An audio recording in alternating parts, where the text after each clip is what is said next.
4th and Giles. KOZN, Bellevue, Omaha, Council Bluffs. Mike Ferrin, Sirius XM MLB Network Radio. Ladies and gentlemen, now singing the Mike Ferrin Open, it's Mike Stibbs. Just make sure it sounds sexy, Stibbs. Lord Almighty, how can you stand Arizona? Your fair skin must be burning down into your absent soul. Mike, Mike, Mike, Mike, we can barely hear you. It sounds to me like you called us from inside a hole.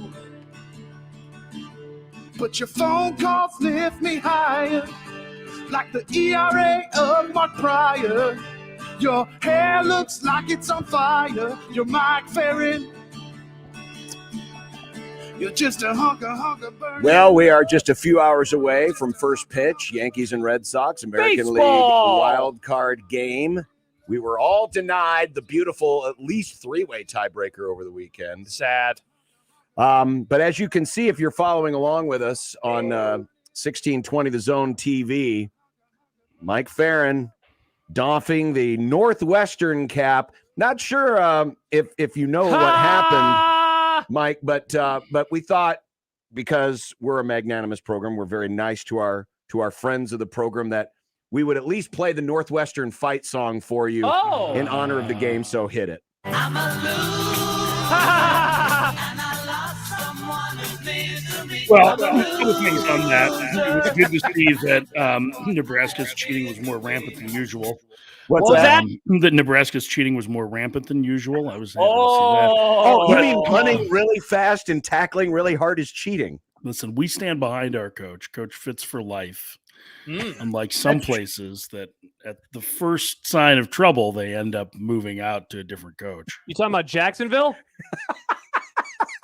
Have you followed any of the Urban Meyer stuff there, Mike? Do you have any comments? I mean, you know, I love life in the club. So.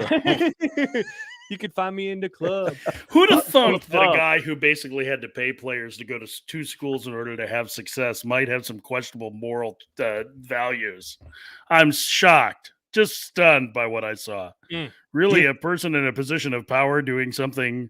Well, you know, I mean, it must have been one hell of a. I want to know whose grandkids he was with. If maybe he was referencing the person he was dancing with in the club. Hey, that's true. We're all someone's grandkids. We are all somebody's grandkids. You know, people forget. Yeah, we all have mistakes were made. Oh, they were made all right.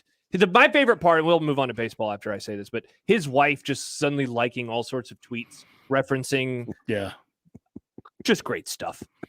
Baseball. So do you think this impacts his chances of getting the USC job or not? Well, I mean, LA, you know, that's kind of a lifestyle out in LA, so maybe not. I don't know. Is it? No. Yeah, that's true. Everyone's masked in Los Angeles right now. They definitely. That's true. Yeah, they don't have the clubs like that right now. Yeah.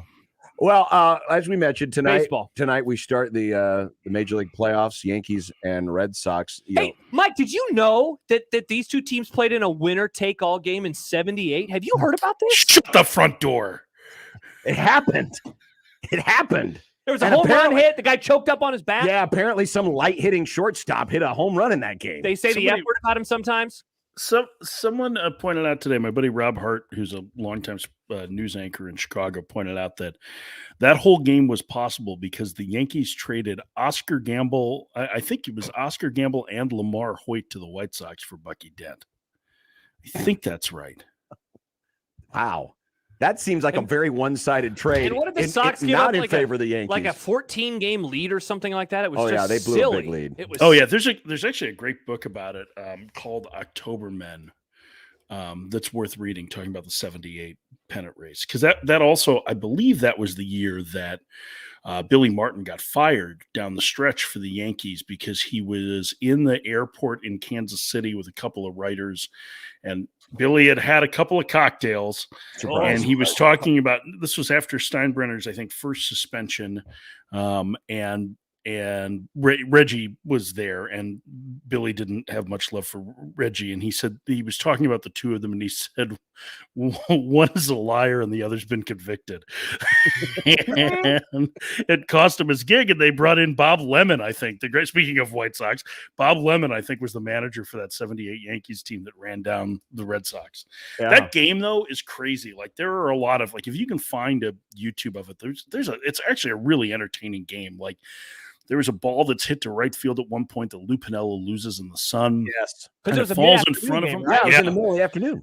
And it falls in front of him, and he reaches his glove out just trying to get it, and he grabs it, and it stopped Rick Burleson at third in like a huge spot. I mean, the game was a 1-run game in the ninth, and Yaz was up. Like they had Carl Yastrzemski as the plate trying to win the game for the Red Sox in the bottom of the ninth. Like it's actually a tremendous game overall. And I looked it up. It was for several days in July, the Red Sox were 14 games ahead of the Yankees. Yeah. The Yankees were all the way down at fourth place. Crazy. Absolutely crazy. Well, tonight's matchup, you have Eovaldi for the Sox. You have Garrett Cole for the Yankees. Now, outside of the start he had against New York, Eovaldi's had been really good. I mean, his ERA's been hovering around 2 down the stretch. Garrett Cole, meantime, he struggled over his last 5 starts. You think Boston is a favorite tonight? And I know they're at home, but... I mean, I think if like I was strongly thinking about what would happen tonight, going into today, and as soon as the news came out that JD Martinez wasn't going to be on the Red Sox roster, I think that was a huge blow to their lineup. Now, that doesn't mean they can't win the game. I mean, it's one game, right? So, like, Travis Shaw could Kevin Plawecki could hit a 3-run homer and win it, right? He could be Bucky Dent. There's a lot of options that the Red Sox have who could be that guy. But, that kind of surprise hero. But Martinez is a huge factor, and especially against right-handed pitching. And the way he injured himself was crazy. He was running out to his defensive position on Sunday in, like, the 4th inning. He was playing right field because they were in a National League park, and he tripped over second base, and that's how he sprained his ankle. And it's swollen enough that he can't play. He's not on crutches. Alex Cora, the Red Sox manager, was just talking. So he's not on crutches, but it's sore enough and swollen enough that he can't play. That's a huge loss, just a huge loss for their lineup because, if you look at it right now, if you were to put Martinez in that 5th spot ahead of Renfroe and push everybody down, it looks a lot different than it does at this moment when you're trying to find substitutions for him. So it really, I think, is going to have, I think it has a chance to have a significant impact on the game today. Mike, just this rivalry came up earlier in the crossover with the midday co-host Gary Sharp, and we were talking about like how much people kind of dislike it now, after what happened in 03 and 04 specifically, and just the national nature of this rivalry. Is that fair, do you think, to this series? Because I mean, there were some great baseball games, and I get that they lasted 5-6 hours at times.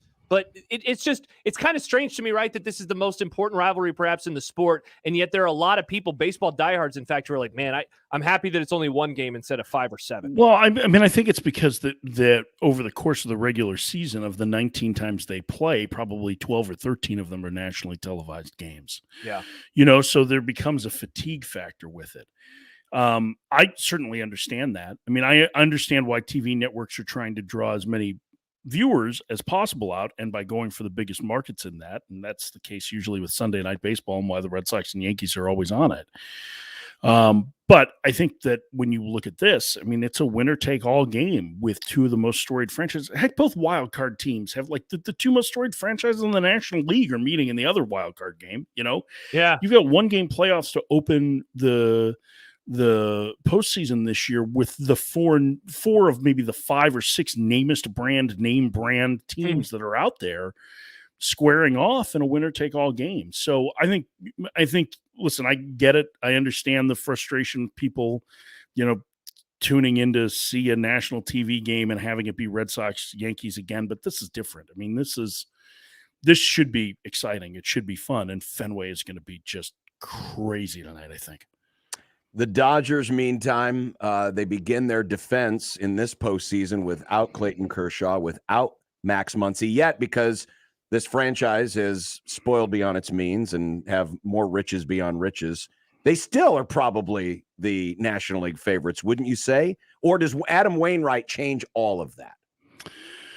Well, I mean, he gives the the Cardinals a puncher's chance. I mean, again, anything can happen in one game, right? So trying to predict what's going to happen with any sort of certainty tomorrow night is a fool's errand. But the Dodgers have really good right-handed pitching, and the Cardinals have a predominantly right-handed lineup. Edman doesn't have much pop from the left side, and I know he led the National League in doubles, but I don't think Edman's a guy that scares many people. And Carlson is kind of the balance guy, and he did have a better power second half. And had a really good September too. So maybe that helps them out some, but I don't necessarily love the matchup on paper for the Cardinals in this. And, then when you get to division series, if in fact the Dodgers do get through, they're facing their arch rivals in the Giants, and those two have never met in the postseason. They've met in tiebreakers. They met in 51, and they in obviously the famous Bobby Thompson game that was still considered. That 3-game playoff was back when they had only the league champions made it to the World Series. There was no postseason like we know. That didn't come until 1969. So they had in 51 and 62 3-game playoffs between those two teams. And the Dodgers lost them both, I believe, right? 51 was Thompson, and I think 62. Yeah, they lost them both.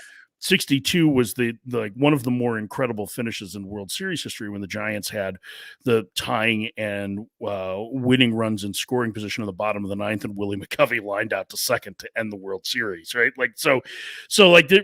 There's those kind of history, but I think the idea of them meeting in an actual postseason series is really intriguing. Now, that's not to say that the Cardinals can't win tomorrow, because it's one game and anything can happen, and they do have Adam Wainwright going. It's just, I think even without Muncy, for this game tonight, and likely for the division series, if not longer, that this matchup head to head really does favor LA. I think that shifts a little bit in the division series because the Giants are pretty good. Is Astros Dodgers the most interesting World Series that's on the table, or would you go with something else? Oh God. I think there's a lot of ones that are potentially interesting. I think, I think a White Sox Milwaukee World Series is interesting, not just because I have Midwest bias, but those two teams were rivals in the American League for a long time, and both of them have very good starting pitching.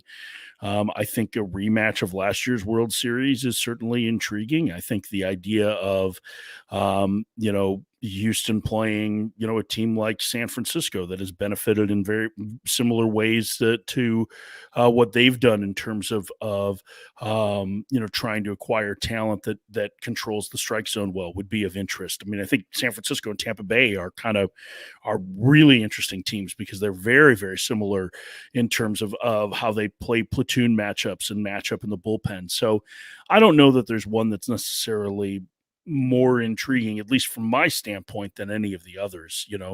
I think you've got some really unique division series. You're going to get basically an Eastern Division playoff in the American League. You've got a chance to have a Western Division playoff in the National League.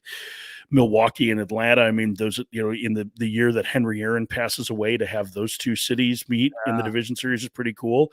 And then in the American League, the White Sox beat Houston for their most recent World Series.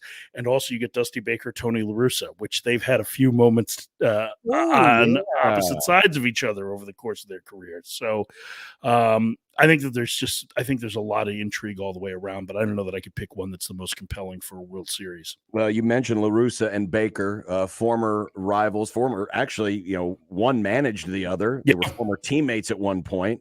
They were both then rival managers when La Russa was at the Cardinals, Baker was with the Cubs, then later with the Reds. And then they go back to a 2002 playoff series where there was a big kerfuffle involving, stop me if you've heard this one before, Josh, but someone didn't like how someone trotted around the bases. No, after a home baseball? Yeah, that happened. Which of the two managers is most likely to make the first big stink? Well, I think that if you're going to go on track record of, well, how do you mean big stink? Like, do you think just starts murdering people on the field? No, not murdering people on the field, but just raises a ruckus, protests out of the dugout, comes out of the dugout, tweets. Points. I don't think either of these guys tweet. My money would be on La Russa. Tony, I think it'd probably be the one that I would guess on, and just watching the exasperated look on Dusty's face will be fantastic. But he's still wearing the mask, isn't he? So you kind of don't. Yeah, you'll see it. You'll still see it. His body true. language is going to scream it. Dusty doesn't hide anything real well. So yeah, I love that. I love that these two don't like each other. It's they actually do. That's the thing. They're like frenemies. Like that's the thing, is that they have, 2003 was the year that Dusty accused Tony of selling wolf tickets, which is one of the great, once I learned what that meant, it's one of the great insults of all time. It's basically like you're the kid in the neighborhood that's selling tickets to see a wolf that doesn't exist, right? It's like you've created a snipe hunt.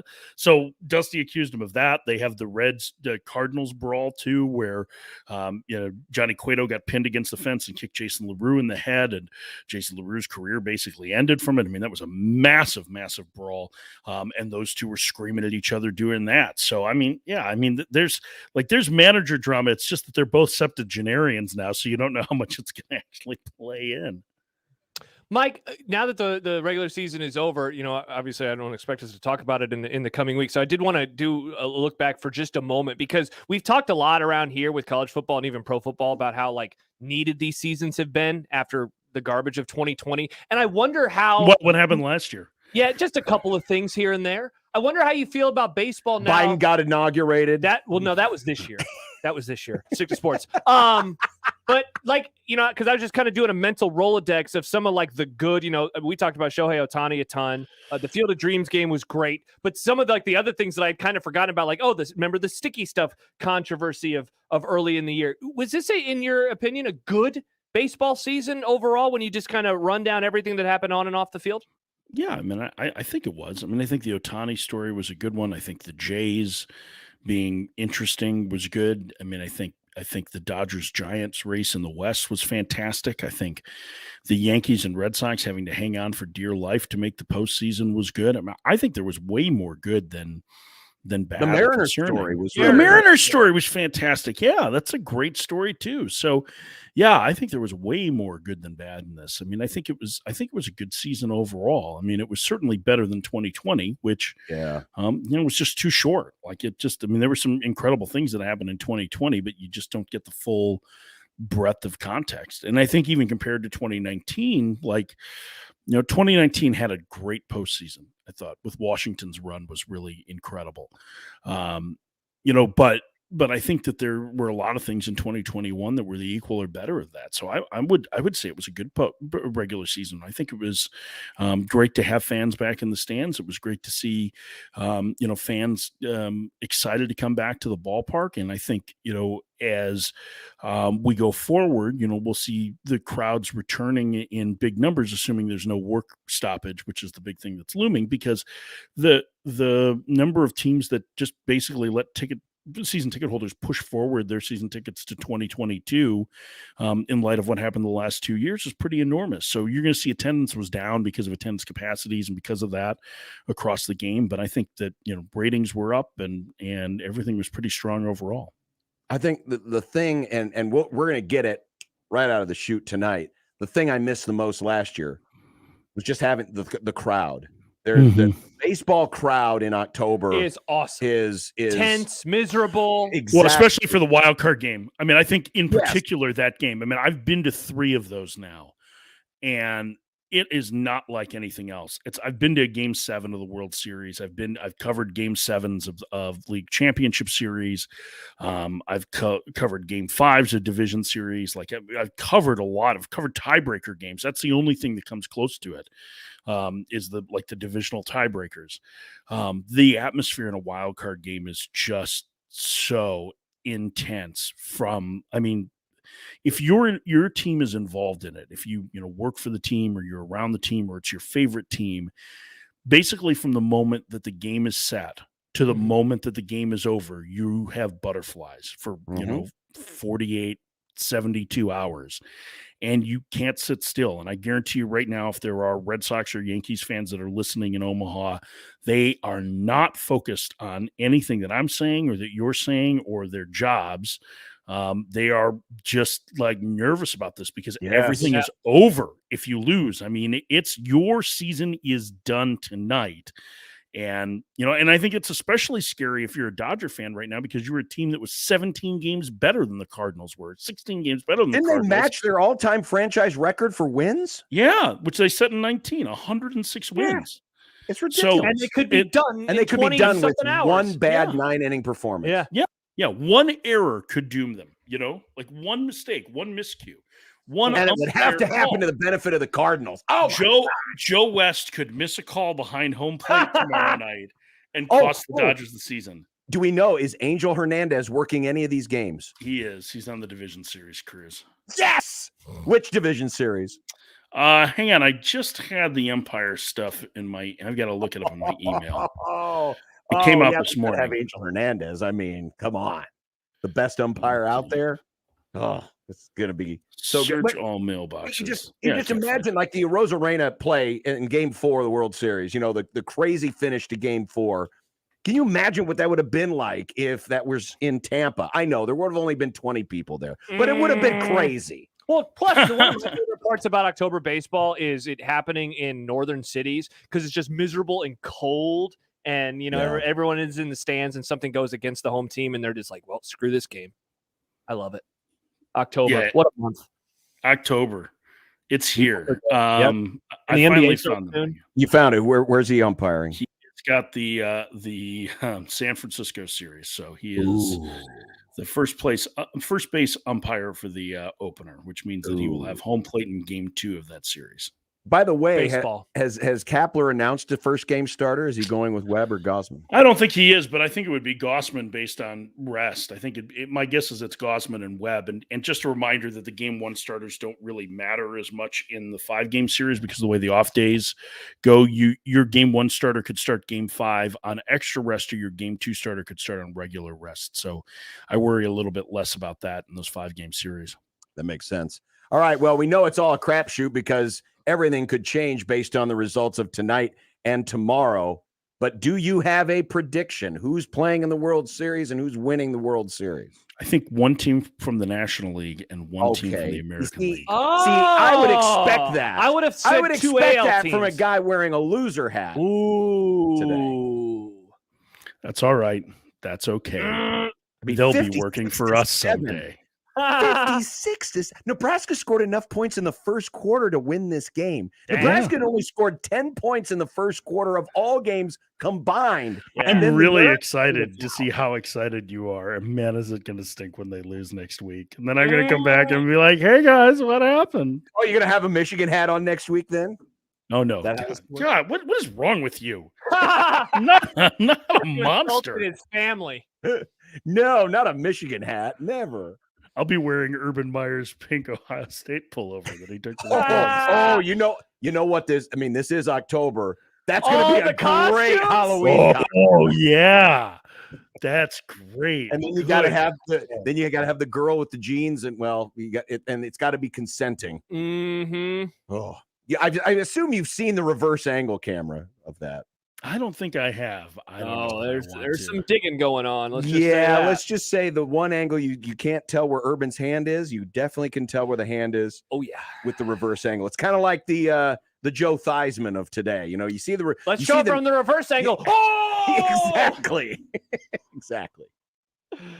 Well, Urban. Urban. So you're not going to make a pick for us. You're not going to tell us. He doesn't like. I don't have. He doesn't like April questions about anything that's happened. It's April. I don't have any opinions. And now we're asking for picks. He's like, no, I'm not going to give it to you. Fine. Let's find out who's not going to win the World Series. Oh. Nick, what's your prediction? Mr. Baseball. The Cubs. The Cubs. Yeah. Well, they're not in the playoffs. Then they're not going to win, are they? All right, nailed it. Well done, Nick. Thank you very much. Not wrong there.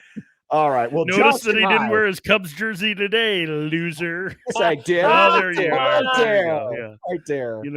Go have another Monster Energy during what you say. That's right. Josh will make Josh will then also tell you which managers should be fired at the end of the playoffs. I have no takes on who to fire in Major League Baseball. None at all. None at all. It's amazing that you got him to focus on baseball for 20 minutes a week. Hey, come on. Thank you, first of all, for saying that, Mike. You're right. It's very tough for me during football season, but this is the month of the season now where I will watch some baseball. Though I am missing tonight's game because I'm going to see the Sopranos movie. Oh, you're going to go in the theater? I'm going to go in watch the that? theater. Yeah, Oh. heck yeah. Have you seen the? Because you're a Sopranos guy, Many aren't Saints you? of Newark. Actually, so I was the first couple seasons of Sopranos. I think it actually got really bad the last several years. Oh and so I my didn't enjoy God! it Of all that the much. terrible takes you've had. Look at that take on the I top. just wasn't a fan of the end. I didn't like Entourage either. Well, that's a good take. Yeah, Entourage is I bad. wasn't a big Entourage guy. How do you base an entire series around a magnetic heartthrob with one of the most boring actors alive? Right, it as makes the no star? sense. That guy sucked. Who was the lead actor? I forget. I don't know his name. Yeah, see that Aiden exactly- Grenier, was that it? No, was I that don't his name in the show? I think we just proved the point though of why Entourage is bad. There you go. And they even made movies out of They it. even made movies that I did They not did? see. Yeah, Yeah. There was an Entourage movie, I think. Something like that. there you go. All right. Well, enjoy the playoffs. It's going to be a lot of fun, Thank you, even I if will. the Cubs aren't in it. At least I'm not going to have butterflies in my stomach. I'll watch everyone else suffer. In other words, like every other playoffs of my life. It'll feel very familiar to you, John. Yes, it will. Very familiar. Have a good one. We'll see you, Northwestern guy. Bye, Mike. There he Bye-bye. is. Go you Northwestern. Try to score a point. All right. Well, yes, we will make Josh and I will make the predictions. That's for what you. we do. We love predicting things. We do. Yeah. More coming up right here on Unsportsmanlike Conduct and 1620 The